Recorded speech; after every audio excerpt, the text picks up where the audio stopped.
Hey girl, hey, welcome back to my channel. It's your girl Misha. Thank you guys for joining me yet again for another review. We are back with a brand new review for the Real Housewives of Potomac Season 9 Episode 3.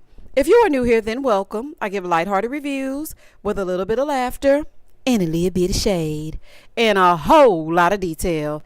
If you're back for a second or third time, then welcome back. Y'all, please don't hesitate to like, comment, and subscribe to the channel. Share with a friend. Hit that notification bell so that you will be updated each and every time I upload a video. Now, child, let's get into it if we gonna get into it. So, y'all know last week, Gizelle was throwing the heifers on the outside. She's still like, y'all got to go. Okay? You ain't got to go home, but you got to get the hell up out of here. So, she's calling security, throw these heifers out of here.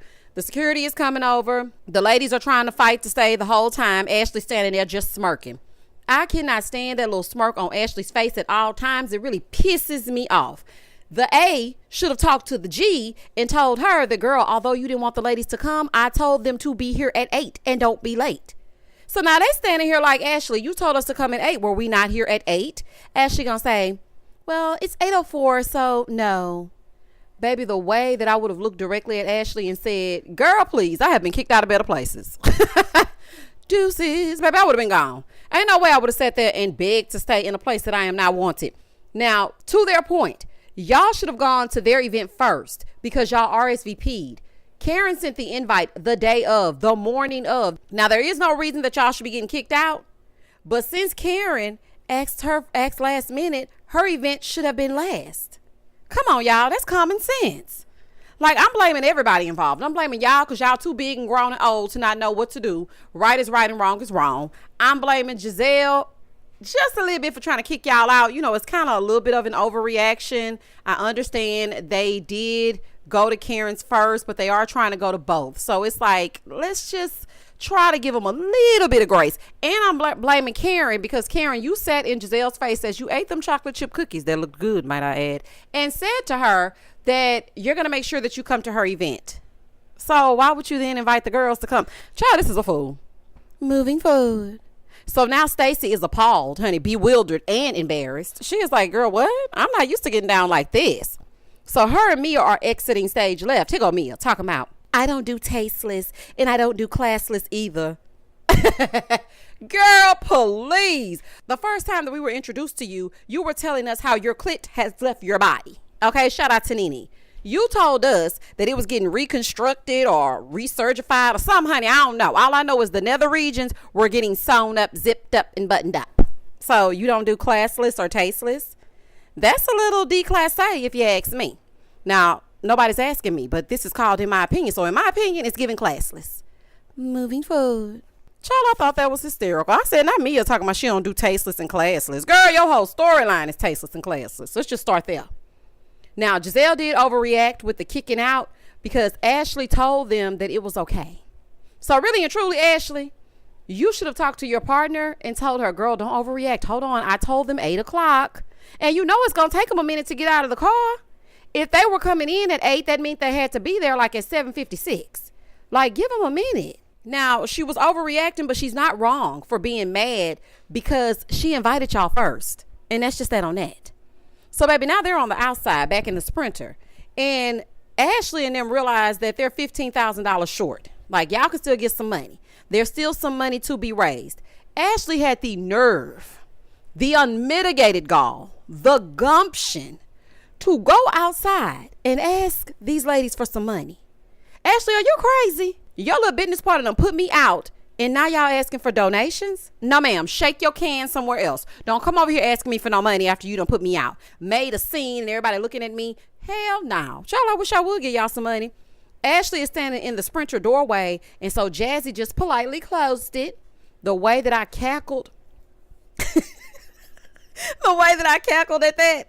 Because little Miss TikTok could not 8 count her way out of that damn door fast enough. When I tell y'all I was in here hollering, Ashley talking about, ow, girl, that's harassment. Let me tell you something. If this is for charity, you should have at least allowed them inside to donate because it is a good cause. Now you are out in the parking lot after they've been embarrassed asking for a donation. Did you run that by Gizelle? Ashley, if they're talking about some harassment. No, baby, you coming behind them to shake that can and ask for donations. That's harassment. So they getting a Sprinter baby and they going off. And not Mia calling her bestie, okay, because Gizelle was her bestie last season. Not calling her furniture Willy Wonka. Baby, the Willy Wonka furniture down at the Etch-a-Sketch house. Baby, this is a mess. In the next scene, we see like these little montages of the ladies, Wendy and her family, Kiana and her cohabitating man, and then we end up at Stacy's house. So Stacy is at the house and Jazzy arrives. Hey, y'all. Now, it's the day after the event, so we're going to get together and we're going to talk about it. So they're talking about the event, and Jazzy said, I was really upset by that. I was really hurt by that. Stacy said, why did Gizelle have security? Do I need to have security with these ladies? Like, child, I need a referral or something. Girl, Gizelle quick to bring a security guard somewhere. I think she's used to being a first lady, and they have those armor bearers. So I think she's used to always having someone with her. So she done went over here and secured some security. But if you act like you had some damn sense, you wouldn't need security everywhere you go. So then Ashley arrives next. Now, I'm telling y'all right now, ain't no way that I would invite Ashley across my threshold after that. It just ain't no way. You gonna look me in my face after you ask me to be somewhere at a particular time. I have to walk from the parking lot into the place, and you're gonna tell me, well, 8:04, so no. And the way in which you would never be invited back to my house. Some of y'all crazy, child, because it couldn't be me. Jazzy gonna say, yeah, the gangsters and alcohol, y'all just threw us smooth out. So then Karen came next. And Jazzy is telling Ashley while Stacey went to go answer the door that she apologized for closing the door on her. Well, baby, what'll she say that for? Because we know Ashley loves an opportunity to argue with somebody. Ashley will arguing something. Let's just go through it.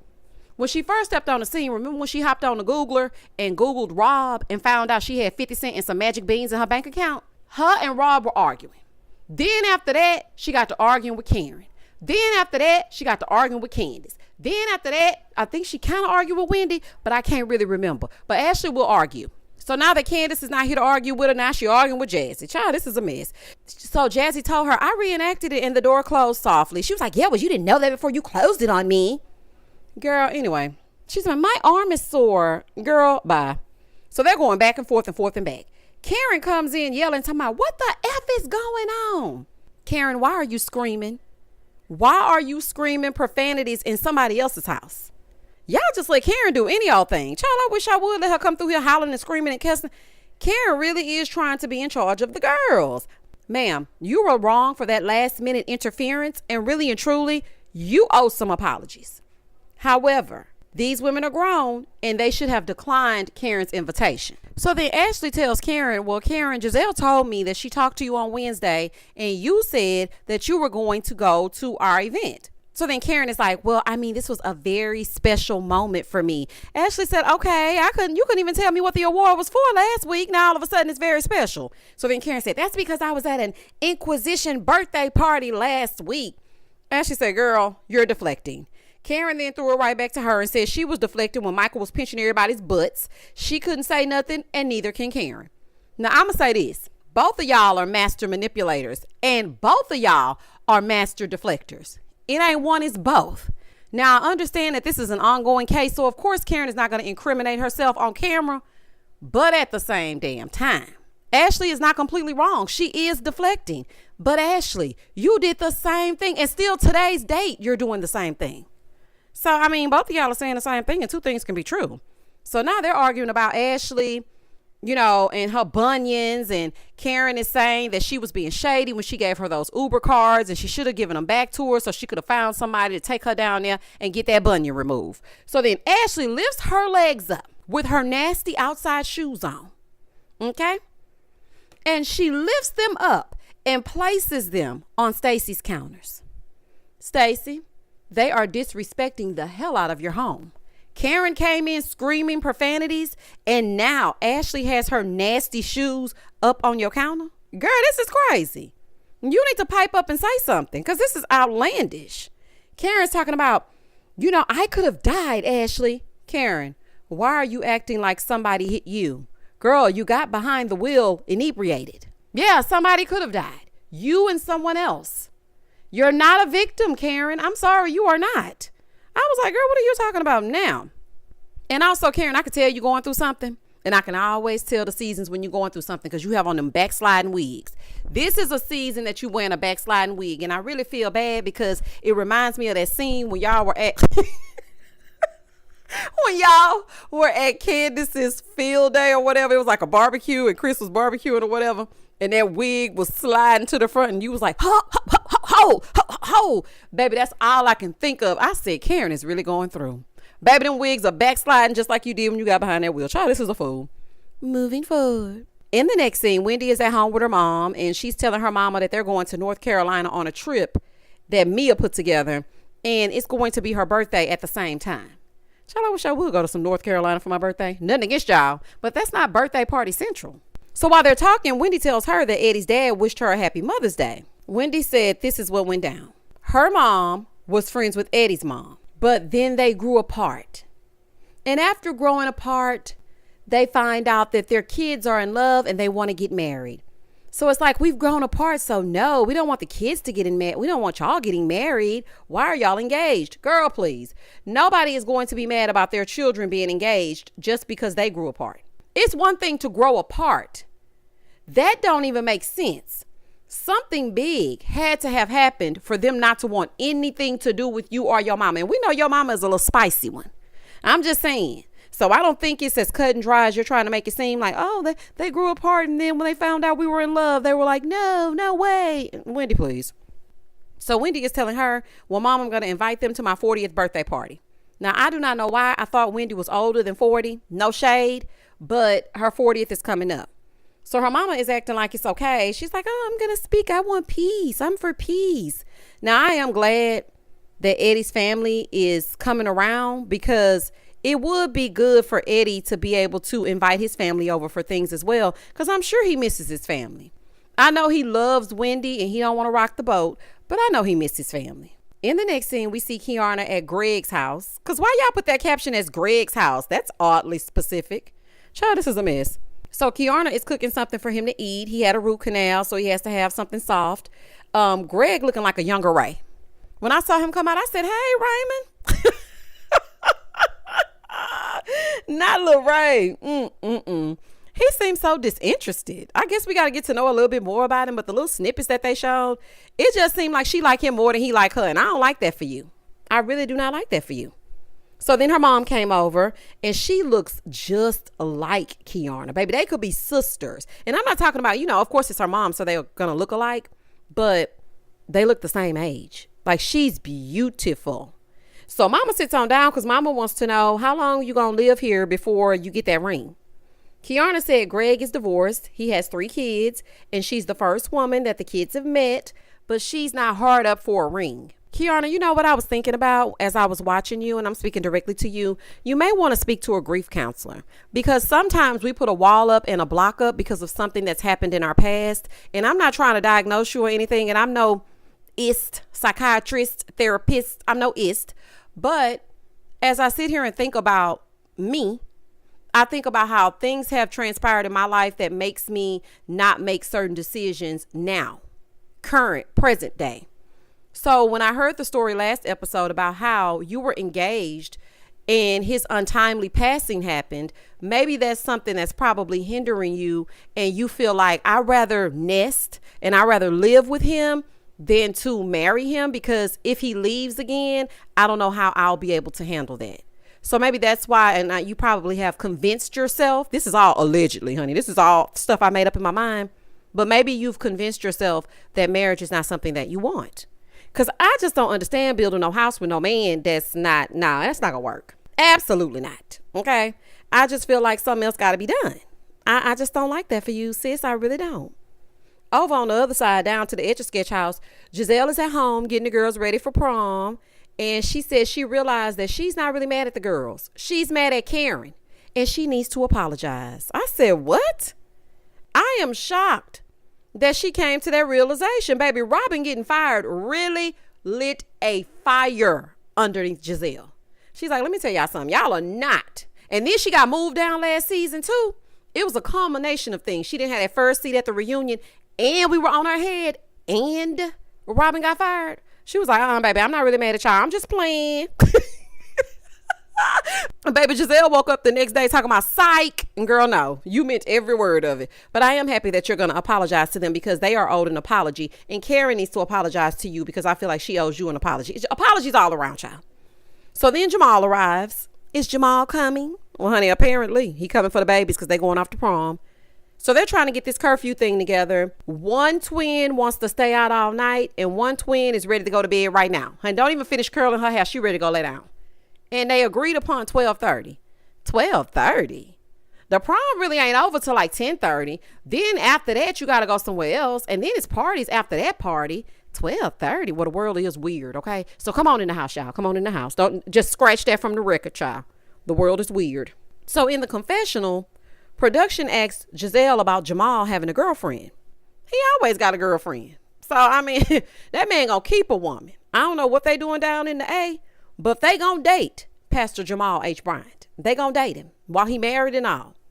She said he can have as many women as he wants, but he's the father of all 3 of her kids, and that will remain the same. Gizelle gonna make sure to remind us that he's the father of her 3 kids if she don't do nothing else. She is going to make sure to let us know that that man fathered her 3 kids. And child, and everybody else's too. But I ain't the one that gossip, so y'all ain't heard that from me. Now, the girls did look so pretty. And one thing that I can appreciate is that they are dressed age appropriately. Because some of those prom pictures I saw, baby, it was giving wedding vibes with 3 kids. I was like, why do y'all look so grown? They looked so grown. Bust down middle parts, face beat to the gods, body hanging out. Like, and then the guy or the young man that they're with, he looks like a teenager, but the girl, she looks like a grown woman. So I just really appreciated that they looked subtle. They looked very demure, very mindful, very classy. Moving forward. In the next scene, Mia is reintroducing us to Ink. Girl, we don't even know that man. They're having a staycation. Since Gordon lives in their building, they rent Airbnbs to run away from Gordon. Mia is a strange lady. I'm sorry. Mia is a strange lady. Y'all rent Airbnbs to run away from Gordon? Okay. So while they're there, Jacqueline shows up with her kids and her co-parent. Jacqueline is telling us in a confessional that after Mia and Ink broke up, he tried to slide her way. Girl say, what now? Now, did you tell Mia? Now, look, Mia did an interview with Carlos King, and he asked her if her, Ink, and Jacqueline had ever done anything. Mia was like, I can't remember. And girl, you probably did, child. And that's why you went over there where she was, child. This is a fool. Then Jacqueline's co-parent arrived, and she was telling everybody that she calls him PP because he has a big PP. And as I was watching, I was like, this seems like the start of one of those freaky deaky films. Child, cut the camera because I don't want no parts of it. I don't want to see none of it. Do you hear me? Not nothing. All these people are liars, honey. Every last one of y'all lies. Jacqueline is claiming that the man was just her co-parent last season. Meanwhile, Mia is saying that they were on and off and off and on. You get in a confessional saying that Ink tried to slide your way after he got done with Mia and she was over there with Gordon. Gordon was married at the time, and Mia is saying that she met him when she was 19 and he preyed on her. Then Mia is saying y'all are off and on, and he's saying that y'all are just a co-parent. What are y'all talking about? I'm confused, and it's like the lies are coming out every which way. This scene was so weird to me. It was very weird. It was very cringe. It just was weird. In the next scene, Stacy and her godly boyfriend or her best friend, okay, they're going to the gym to work out with the trainer. Child, he didn't even want to hug her. Y'all can't hug either? She was trying to kiss him, and he was doing the Matrix. I said, sir, please give her at least a peck on the cheek. Like, what is happening? So they're working out and being awkward. And she's asking if he wants to have sex with her. She's like, so how bad do you want to have sex with me on a scale of 1 to 10? This man said K. She said K? What does that mean? He said 0. Oh, no, ma'am. Leave that man alone. It's one thing to not do it and want to do it, but he don't want to do it and he ain't doing it. Absolutely not. Nope. I'm done. Production is asking her, is he a virgin? She gonna say, well, he's been intimate with other partners, but he only wants to be intimate with a woman if they're married first. Now, I don't know why you worded this like that, because, girl, what does that mean? Were the other partners women? Why did you explain it like that? Now, y'all might think I'm lying, but please go and listen to how she worded it, because I was just like, what? Come on now, girl. You have been all over TV, working for the news stations, QVC, and everything else. You know exactly how to word things. What are you talking about? He only wants to be intimate with a woman if they're married first. Say what now? I don't know if anybody else caught it, but I sure did. So he starts asking her about her divorce. She doesn't want to talk about it. Stacey, girl, that man is wasting your time. I'm speaking directly to you, honey. He behaves like you are his annoying little sister. He doesn't want to touch you. He doesn't want to hug you. He doesn't want to kiss you. There is zero chemistry. You're calling him your best friend. Like, girl, what? That is insane. Moving forward. That reminds me of when my grandmother used to have a little man friend and she talking about, yeah, that's one of your uncles. Baby, no, that is your boyfriend. Okay, and you ain't fooling us. Okay? Uncle Heathcliff is your little boyfriend. And now here goes Stacey talking about some damn best friend. So I'll call you my best friend. Shout out to Brandy and Ray J. Over on the other side, we are back at Mia's apartment. Okay, now we're in her actual place. They have a little corner apartment and she's there with Murder Inc.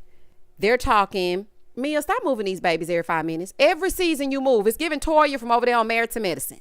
You are giving her a run for her money. I thought she moved every season. You have moved every season since we've met you. Please sit down somewhere.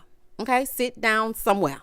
So they start talking about the trip Mia is planning, and Mia shows us that Gizelle apologized to her. Inc. is asking about Karen, and apparently Karen has criminal court after the trip, and they were kind of laughing and making fun of it. But why do I feel like Mr. Inc. just wanted to be on this show? It feels like he just wanted to be on TV. But maybe that's just me. Moving forward. In the next scene, all the ladies are meeting up for drinks without Karen and without Kiana. What is y'all's issue with Kiana? This is the second group meetup where she has not been invited. Is she not welcome? Is she not a part of the show? Are there scheduling conflicts? Who's her friend? Why is she not invited? And it seems like every time Gizelle orchestrates something, she leaves Kiana out. And I think that's because of Ashley, and they ain't fooling me. See, nobody else is paying attention, but I'm paying attention to the fact that Kiana is never around, and it happened to be Ashley's little unhinged friend that did something to Kiana. So now they don't have her around in these spaces. Y'all ain't slick. So anyway, Gizelle getting all the ladies together so she can turn them all against Karen, child. Jazzy let it be known that she was happy that Gizelle is greeting her nicely, because last time she was not. Now, Gizelle did apologize to the ladies, and that was nice. Wendy arrived. She was like, she apologized to y'all. Who is this? Because, child, I ain't never seen this woman. Child, talk to HR, child. Talk to HR. Wendy starts talking about her birthday. Me personally, North Carolina would piss me off, just like Austin would have pissed me off last season if I were Karen, because they always going down the street on the first cast trip. If you gonna go down the street, you can still go somewhere spicy. I don't know. I just don't feel like, child, they're gonna do what they want to do. So go down the street if you want to, and Wendy gonna be happy about it. So then they move on to Stacey. So Gizelle was like, yeah, so I know that you have 2 children and you're getting a divorce. Stacey said, no, I was married for 16 years. I have 1 daughter. She's 8 years old. You know, she giving her the rundown. So Gizelle said, oh, okay, well, you seem sad about the divorce. Do you want the divorce? Because towards the end of my divorce, I was happy. Ma'am, everybody wasn't sleeping with everybody else on the pew. Everybody's man wasn't a cheater, pumpkin eater. Divorce can be hard for some people, especially in certain circumstances. So depending on the reason that they're getting divorced, she could very well be sad. She was like, I'm never going to be happy about a divorce. Here go Ashley. It's like, well, no, she's good. She's got a new friend. She has a friend. She's good. Girl, I told you. I knew when you told her your business that she was going to blab. And you better be glad she ain't tell them y'all don't touch. Because that's the next thing she gonna tell them. Soon as she get down to that trip, she gonna tell Gizelle, and you know they don't have the sex. Like, they don't touch each other. And I was like, girl, couldn't be me. Yeah, we know you and Michael will touch any and everybody. That's why he ain't on here now. Stacey took offense to her telling her business because it's sensitive. She's like, girl, I've had you all up and through my house, and for you to just tell my business, like, what? Welcome to Potomac. Ashley tells everybody's business but her own. Because what Michael doing? Is Michael coming? Oh, okay, I ain't think so. Ashley, you knew exactly what was going down. I didn't know it was like a thing I couldn't say. I didn't know I couldn't repeat it. Well, if he's your friend, like Vivian is your friend, then why can't I repeat it? It's not your business to repeat, and you're always pretending like you're oblivious to things that you do wrong. That's why Karen be on you. Yeah, she deflected and her wig sliding back, but she ain't wrong about you, Ashley. You always in everybody else's business but your own. Please tell us how the divorce proceedings are going. We saw you sit down for 5 minutes with that paid actor and acted like you were doing something with that divorce, and you ain't doing nothing. Okay? You ain't fooling me. Moving forward. So then Gizelle ended up telling Stacey, what I found when divorcing is that kids' sense of self is based off their mother's happiness. So if he makes you happy, then rock out with him, girl. Go on, do you. Okay? Now, I agree with that. She should focus on being happy, but y'all have to understand it's a very fragile and sensitive time, especially for their daughter, because she has absolutely no clue. It would be different if everybody was aware of what is going on, but yeah, they're not aware. The daughter isn't aware. And Ashley, you need a NDA. Okay, you need an NDA when people talk to you. GNA needs an NDA. So it's time for the trip, y'all. It's time for them to leave for the trip. Everybody gets down to the airport. Stacey isn't there. So Mia is telling them it's because someone passed in her family, so she doesn't fly for the month of May. They show her telling Mia that she wants to make sure that she supports her family. So they arrive in North Carolina, baby. They get on the plane. Shoo, honey, they down there. Wendy telling everybody she know that her birthday tomorrow. Wendy was sounding just like this meme. Girl, I'm just calling around letting people know my birthday tomorrow. How y'all doing today? I'm good today, but my birthday tomorrow. Guess what, Lala? I know, your birthday tomorrow. No, my birthday tomorrow. Oh my God! Girl, it's 11:59. My birthday tomorrow. Baby, Wendy was letting everybody know. Why Wendy leaned over that seat and told that driver, my birthday's tomorrow. That driver said, oh, really? Girl, what you want him to do? Pin a dollar on you? If you don't sit back, that man don't give a damn about your birthday being tomorrow. So in one car is Karen and Mia. Karen is still putting up a fence and talking in circles. And Mia is like, Karen, it's on the internet. So then Karen said, okay, read it. She said, I did. That's why I'm asking you, are you okay? Karen is still talking like she cannot say much. She can't say anything. So she's really not giving Mia much. In the other car, Wendy and Gizelle are actually talking. And we find out that Gizelle is actually Catholic. I bet Gizelle wish Robin was there to lean on. Because, that was her crutch. She was always leaning on her. She wouldn't be saying nothing to Wendy if Rob was still in the picture. Now, she did say that she was enjoying Wendy. And I was like, girl, you ain't got no choice. I'm sorry, y'all. I don't care. I think it's strategic. She's being strategic. I don't trust it. But it's better than all that mean-spirited behavior. So I'll take it. I'll take the heifers getting along for the sake of the show and for the sake of the fans. Because we all know that this is scripted reality. And that was the end of the episode. Y'all comment down below and tell me what you think about Potomac. Next episode, the way they showed that preview for that trip, baby, it is going down. Do you hear me? It is going down. And I'm going to be right there and y'all come right back so we can get into it. Please don't hesitate to like, comment, and subscribe to the channel. And as always, stay safe, stay blessed, spread love, not germs. Peace.